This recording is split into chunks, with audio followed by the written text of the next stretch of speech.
Time now for a bigger picture with Dr. Dan from Sioux Falls Hypnosis. Hello, sir. Howdy. Good to have you here in the studio. Excited to chat. And we're going to talk today about talking to yourself, which the funny thing is I sit in a room with microphones and there are times that there's nobody in here and it kind of feels like I'm talking to Yeah, you myself. should have seen his face when I said, this is what I want to talk about today. And he's like, really? You've been following me, haven't you? No, but I think this is kind of fascinating because you're saying when we're doing that, or even if we're having an inner dialogue where we're talking, but we're not really talking to somebody, we think that we're thinking, but we're not really thinking. So well, I think people believe that talking to yourself in your head is thinking. Yeah. And they think it's a useful process. Yeah.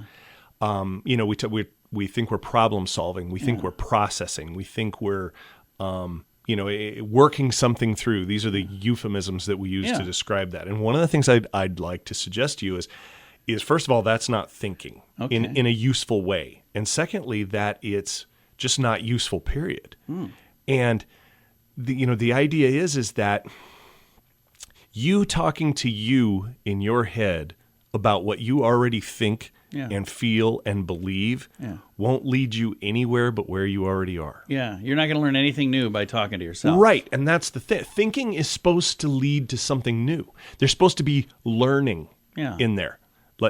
And again, this is premised on the fact that the vast majority, so taking in information and knowledge isn't learning. Yeah. It has its uses, but it isn't learning. Learning is emotional. Okay. Learning is a change in the way we function in the world. All right. That's what learning is. But when we're in our heads talking to ourselves about what we think and how we feel and what we believe and how we see things is just a circular process. It leads us right back to where we already are because what we're actually doing in our head is simply confirming, like justifying, rationalizing what we already believe to be true. Yeah. Very, very, very infrequently does something new eke its way in there. Yeah. Because the amount of honesty and the amount of presence that it takes to do that just isn't a common occurrence for us. Yeah. And so when we're talking to ourselves in our heads, one of the things we need to do is take a second and stop because what we're probably doing is just rationalizing our current position. Yeah. We're rationalizing what we already believe to be the case. We're rationalizing what we already want to occur. We're not actually processing anything or working it through. That's extremely rare for that to have a useful conclusion. Because real learning, what you were talking about, what we want to do is learn something. And the only way we get to do that is by stepping outside of what we already think and feel. Absolutely. If I'm talking to myself about what I already think is right, I ain't learning anything. What if you're having an argument with yourself? Right, which we do a lot. I'm taking both sides of an issue. Right, and what we're doing in there is we're trying to I'm making air quotes here. We're trying to work that through so we arrive at something that we can that we feels good to us. What we're doing is we're talking to ourselves until we come to a conclusion that all right, that one feels all right. It's still more justifying, rationalizing. Right, we're still thinking. justifying and rationalizing. We're just engaged in some internal Socratic dialogue in order to get there. And again, that has its place for certain things. Yeah.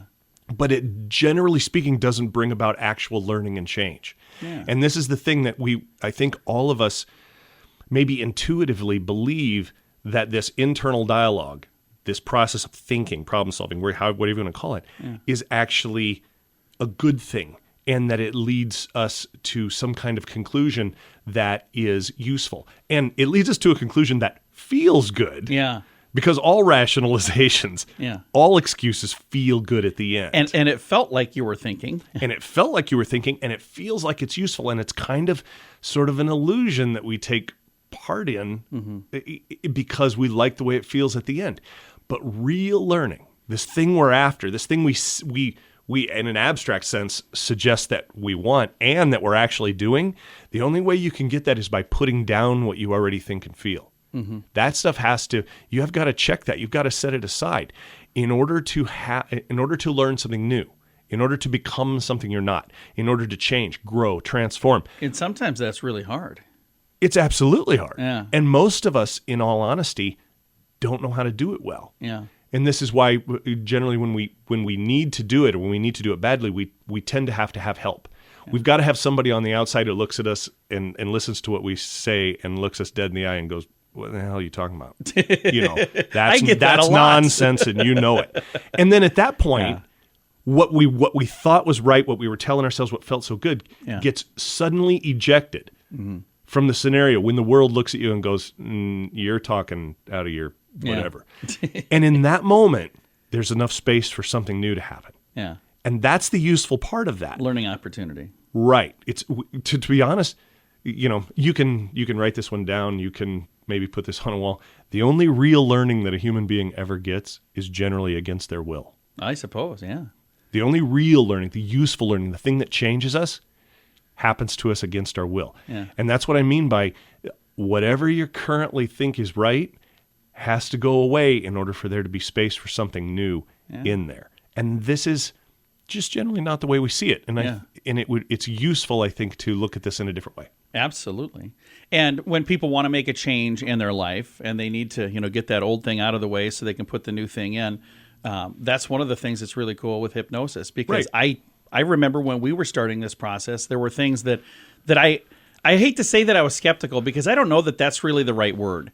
I had never experienced it. Right. So maybe that's what I needed to get that out of my head. And then once I tried and I was like, wow, this is when you amazing. Put down the things that you used to tell yourself. Because I the knew story you used to tell, the rationalizations you used to have, the things you used to believe about yourself and your day. And when you set those down, all of a sudden there's room for something new in there.